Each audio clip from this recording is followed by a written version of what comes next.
aprendi, seja muito bem-vindo a mais esse vídeo no canal. Tudo certo por aí? Vocês estão bem?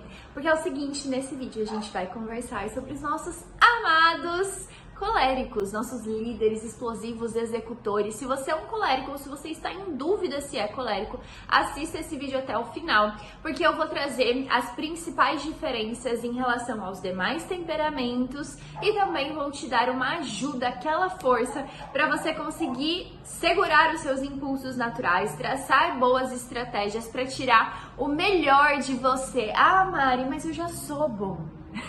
O colérico vai dizer isso, né? Ele se acha muito bom. E de fato, ele é muito bom. Esse é o problema. Ele é uma pessoa muito entusiasmada. Ele é um líder nato. Ele é executor. Ele tem muita força de vontade. Ele tem muitas características boas em relação a esse fogo que se alastra e que contamina tudo. Ele tem essa força mesmo, é uma força diferente dos demais temperamentos, porque ele é extremamente intenso e executor. Ele tem uma característica que hoje em dia ela é invejada por todos os demais temperamentos, que é justamente a de saída da inércia. Mas obviamente a gente precisa tomar alguns cuidados, porque ele se acha perfeito, mas ele conhece, ele sabe onde é que tá o calinho dele, porque a hora que ele explode, você precisa sair de baixo, porque é o fogo que vai explodir, ok? Então vamos lá, vamos com calma, vamos entender os temperamentos.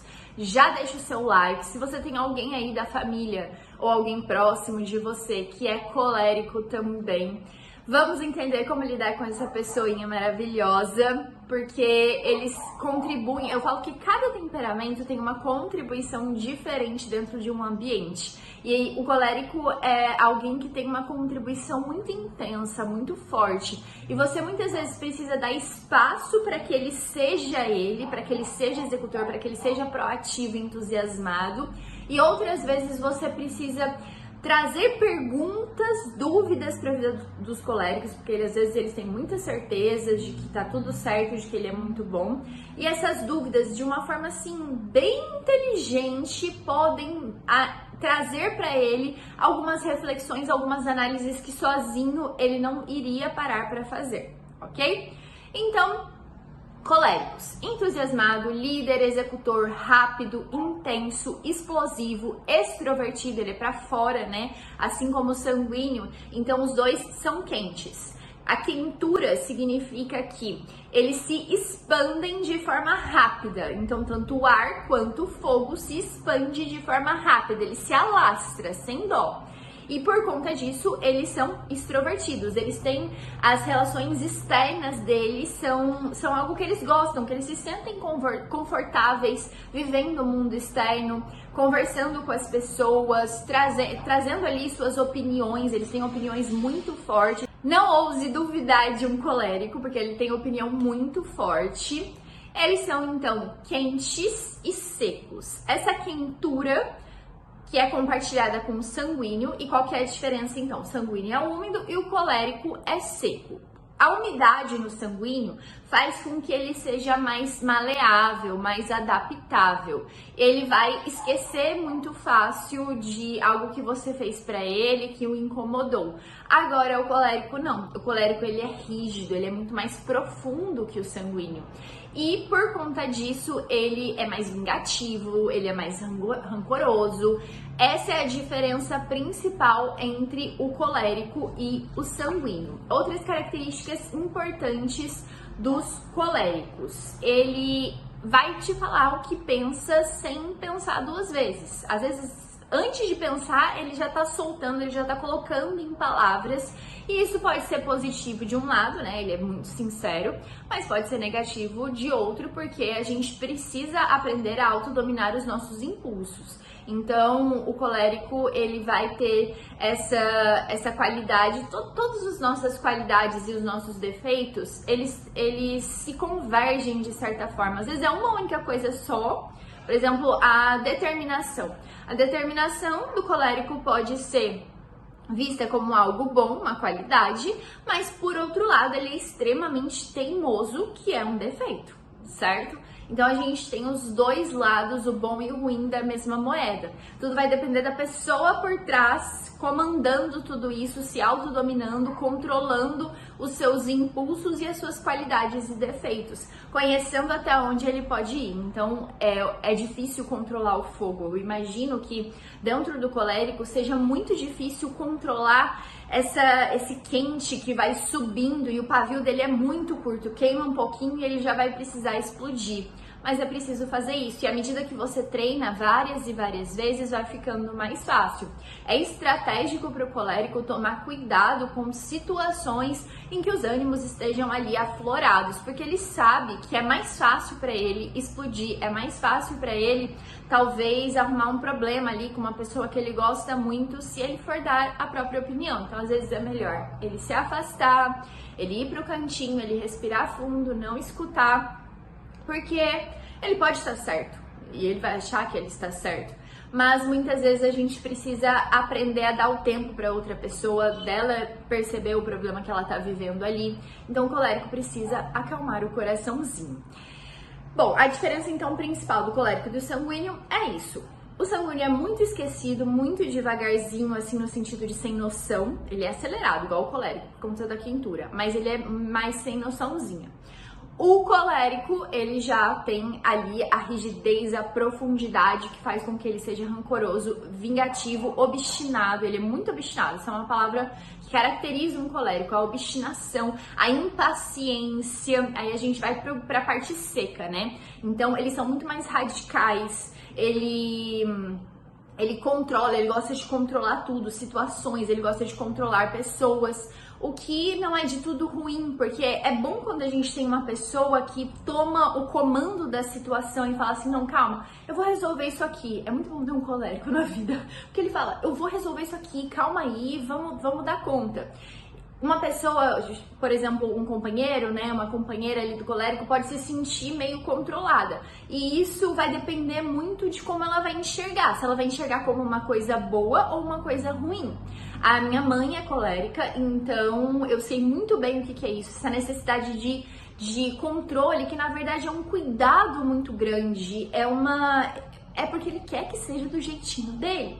Então, ele cuida para que a situação e a pessoa se encaminhem para o caminho que ele acha certo.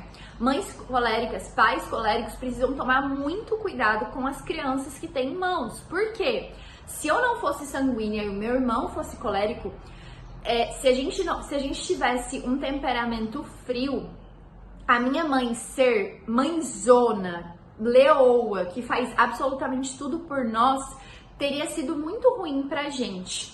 Como a gente é de temperamento quente, ela deu sorte, porque a gente conseguiu se desenvolver com ela. A minha mãe me deu ferramentas como sanguínea ali pra me trazer mais consciência do que eu tava fazendo, pra não me deixar ser tão esquecida, pra me trazer mais disciplina pra minha rotina. A minha mãe me trouxe isso. Agora eu fico imaginando uma mãe colérica com um filho melancólico ou fleumático. Ela precisa aprender a dar o espaço dessa criança, a entender que ele tem um tempo que é dele. Aliás, isso é uma dificuldade do colérico, né? Ele tem dificuldade de delegar, porque ele sabe que ninguém pode fazer como ele, e talvez ninguém faça como ele realmente. Faça às vezes melhor, mas ninguém não conta pra ele. E ele não tem essa paciência de explicar, olha, você faz assim, assim, assado, e esperar um tempo da pessoa para ela desenvolver aquela habilidade e se tornar tão boa quanto, ou pelo menos que faça ali na média, para que a pessoa colérica possa desligar daquela situação, delegar aquela situação e se concentrar em outras coisas. Por causa disso, o colérico, ele quer abraçar 57 mundos ao mesmo tempo. Isso é muito perigoso para o colérico. Eu tenho visto muitos coléricos entrando em ansiedade, entrando em depressão, e isso é uma coisa que me dói, porque um colérico desanimado é um colérico que não está seguindo a própria natureza. E quando a pessoa não segue a própria natureza, quando ela se afasta da sua essência, ela vai se destruindo aos poucos. Então, uma coisa, eu tenho atendido muitos alunos coléricos e eu tenho percebido que essa tem sido uma constante. Eles não estão sabendo lidar com esse fogo gigante que existe dentro deles e estão se podando mesmo, sabe? Se cortando as suas próprias asinhas ali e se colocando numa situação pela profundidade, pela secura, se enfiam naquilo e se entregam talvez a uma doença e não conseguem sair dali se não tiver todo um acompanhamento, toda uma força de vontade. Um colérico, ele é dos extremos, assim. Ou ele vai estar super agindo 100% ruim, ou ele vai estar na zero produtividade, descansando, tranquilo. Que mais? Diferença entre o melancólico e o colérico. Então, eles compartilham a secura, né? Os dois são secos. O melancólico, eles têm a frieza de diferente do colérico. E por conta disso, a resposta deles é muito diferente da do colérico. Por exemplo, os melancólicos também são bons líderes, assim como os coléricos. Mas eles são os líderes que falam baixo. Eles são os líderes que analisam e depois executam, enquanto o colérico é um líder é totalmente diferente, é ali na força da ação, não na força do pensamento, da introspecção e da reflexão. A visão que o melancólico tem de si mesmo é bem diferente da visão que o colérico tem de si mesmo. Então, por o colérico ele não parar para se analisar e ver toda essa força que existe dentro dele, de partir para ação, de fazer e acontecer, ele se acha muito bom. Agora o melancólico não, ele até é muito bom, porque os dois, a secura, ela é muito interessante porque ela traz uma profundidade, uma intensidade que faz com que tanto o colérico quanto o melancólico sejam bons. Eles são bons, eles vão pegar um livro para ler, eles não vão conseguir ler mais ou menos, eles têm um objetivo muito claro, eles vão se aprofundar, eles vão ler o livro de verdade. Agora, o melancólico, por analisar os próprios pensamentos, ele vai ter uma visão mais pessimista e insegura de si mesmo. E o colérico, por não ter essa análise, ele não vai ter essa visão. Pelo contrário, ele vai falar, não, eu sou muito bom, eu executo um monte de coisa. E aí a gente tem um problema que eu venho percebendo muito entre os coléricos também, que é o seguinte: o colérico, se por algum motivo ele tiver a dúvida de que ele é bom em fazer aquilo, ele vai dar pra trás. Só que ele não vai dar pra trás no sentido de, eu não sou capaz de fazer isso. Ele vai dar pra trás no sentido de, eu não quero fazer isso, eu não preciso disso, por conta do ego, né? Uma das principais lutas contra si mesmo, pra jogar a favor, que o colérico precisa travar todos os dias é contra o próprio egoísmo, trazer essa humildade para que ele consiga se colocar numa situação de vulnerabilidade, crescer dentro dessa situação. Ele tem muita dificuldade de fazer isso, mas é super importante para ele, tá? E ele é o oposto do fleumático. O fleumático, então, ele é frio e úmido, e o colérico quente e seco. As diferenças são bizarramente compreensíveis. Então, um é rápido, o outro é muito lento. O colérico, né, é muito mais rígido, o outro é muito mais adaptável e foge dos conflitos. Geralmente essas duas pessoas se casam. Meus pais, por exemplo, temos um colérico e um fleumático. E é uma relação muito engraçada, vamos falar bem a verdade, é uma relação engraçadíssima. Porque eles são muitos opostos, assim. E aí, dentro da ideia dos estudos para o colérico, eu acho que o mais importante que a gente precisa destacar é essa necessidade dele colocar para fora. E o aprendizado tem esse conceito de colocar para fora, de jogar ali, de produzir alguma coisa com o que você estudou, não ficar só nas informações. Então é muito interessante para o colérico que ele produza alguma coisa através do que ele aprendeu. Uma ideia é a autoexplicação, é ele ler um livro, ler um conteúdo, assistir uma aula, parar um pouquinho e ele mesmo tentar se autoexplicar o que acabou de estudar ali. É muito interessante, ele vai se sentir dominando aquele conteúdo, o que é bom, tá? O planejamento. O colérico, ele é muito organizado, assim como o melancólico. A maioria deles, tá? Minha mãe, por exemplo, não é. mas eles têm essa necessidade de organização, de estar sempre ali no comando das coisas. Só que, pensa assim, ó, ele é muito bom em executar, certo? Então ele vai querer fazer um planejamento, ou a parte do planejamento em si, super rebuscado, com organização, listas.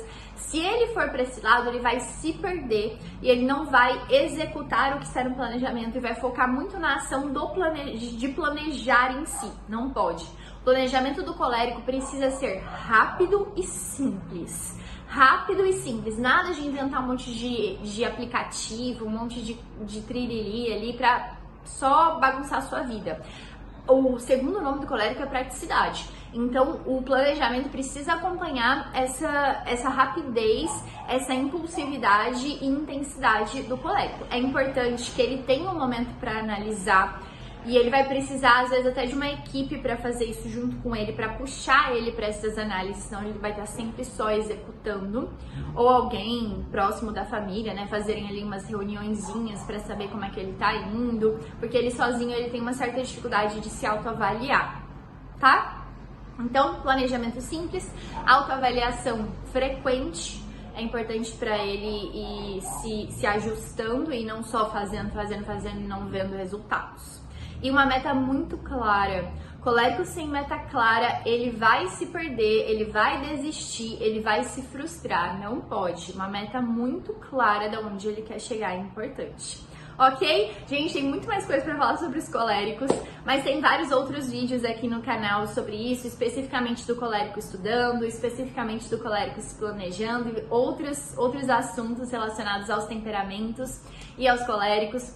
Fico muito feliz que você tenha assistido esse vídeo até aqui. Não se esqueça que eu tô te esperando lá no seu método de estudos, que é o nosso curso sobre estudos, sobre produtividade. Você já deve ter percebido que a gente precisa crescer em habilidades e, portanto, os estudos, ter um método ali organizado, um passo a passo de como fazer, é muito importante para os coléricos em especial. Traz comandos que ele precisa enxergar de forma clara. Então, lá no seu método de estudos, eu trago essa necessidade de estudos e produtividade de forma personalizada através dos temperamentos. A gente faz aula de implementação, é muito legal. Eu vou deixar o link aqui na descrição e eu estou te esperando por lá. Então não se esquece de se inscrever no canal, deixar o seu like, ativar o sininho, compartilhar esse vídeo com a galera para que a gente chegue em um monte de gente. Compartilhe aí com os amigos coléricos, ok? Um beijão e até o próximo!